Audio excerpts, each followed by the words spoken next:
Good morning, everybody. This morning we conclude the week of reviews with our look at Peter Paul and Mary's documentary,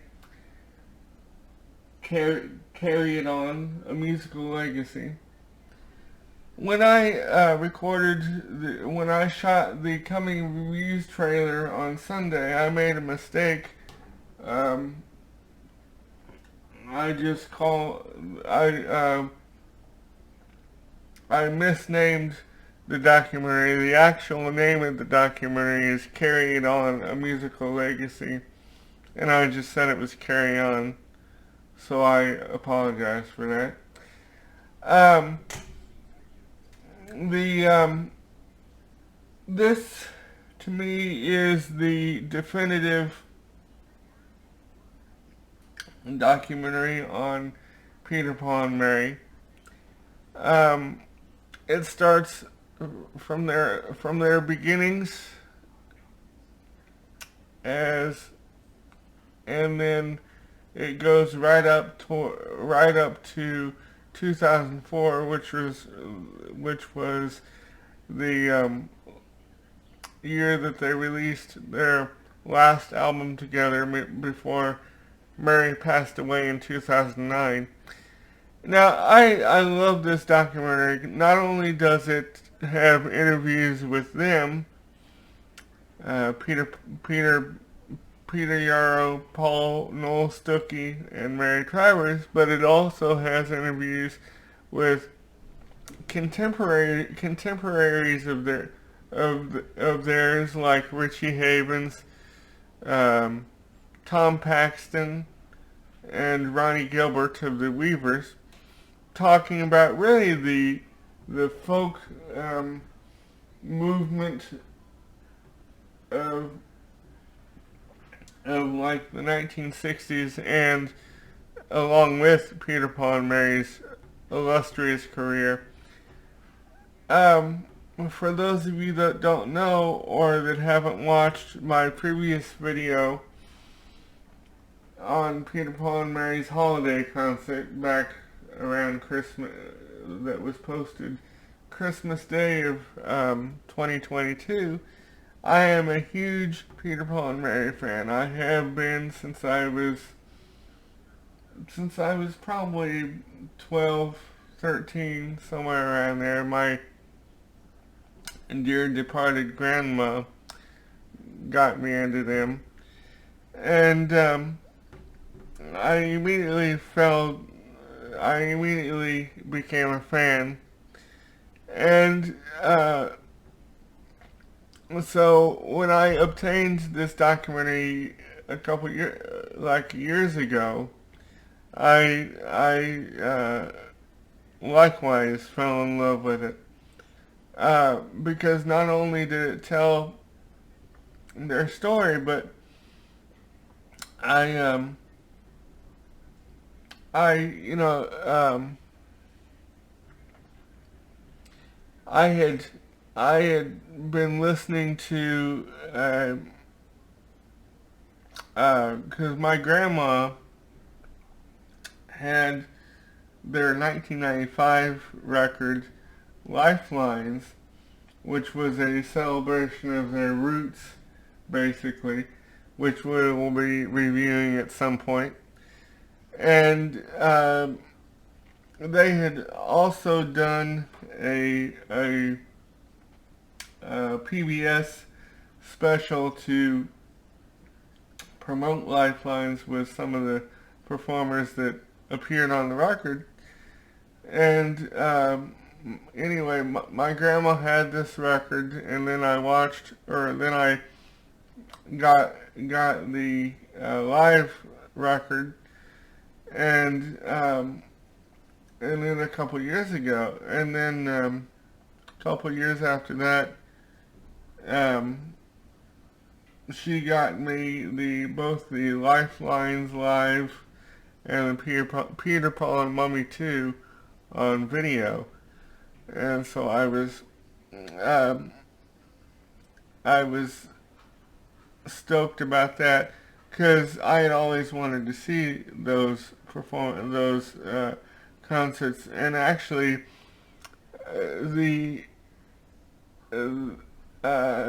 they carried on a legacy DVD. A musical legacy DVD was the first time I believe that I had seen any clips from those shows, and um, and, and you know, and I found it extremely fascinating to hear the impetus behind those shows and some of the behind the scenes stories. Um, Both the Peter, Paul and Mummy and the Peter, Paul and Mummy 2 and the Lifelines shows. Um, but this, like I said, this documentary basically tells the story of Peter, Paul and Mary along with the folk movement of the 1960s and how it really shaped, I think, it really cemented uh, cemented cemented all three of their beliefs. You know, all it really kind of it really kind of it really kind of uh, it really kind of you know, it enhanced their beliefs about, you know, the human race and stuff. But and this whole and the documentary really shows that, and it really shows how passionate all three of them were and are, because there's two of them left. Um, it really shows how passionate they they are and were about the human race and the treatment of people, and and but one of the most moving parts of this documentary for me was um, when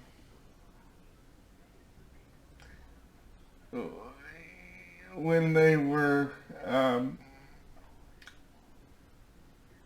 when they talked about the song that that Noel Paul had written ex- ostensibly for Peter's wedding, but then he gave it away, you know, to, I can't remember what he gave away the rights, and he refused. He basically, I took it to mean that he basically didn't want to accept royalties for the song because he didn't feel like the song, you know, was his. It was given to him to give to the world as a gift, you know.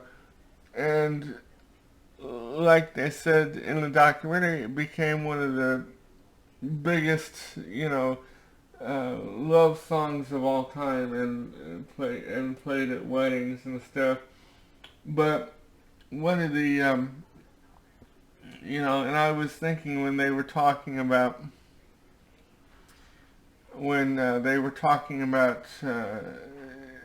Puff the Magic Dragon, and I was thinking, you know, there are stories that it was written about about substances, but to me this is ludicrous. You know, it's a children's song. It had nothing to do with drugs. The just because the dragon's name is Puff, you know, I think it was written. It was because he puffed smoke out of his mouth, and it had nothing to do with drugs. So, to me, I think those beliefs are ludicrous, and I think Peter share would share that opinion. Um, but anyway, and so I hope you really, really, really enjoy this documentary, and I give it 5 stars.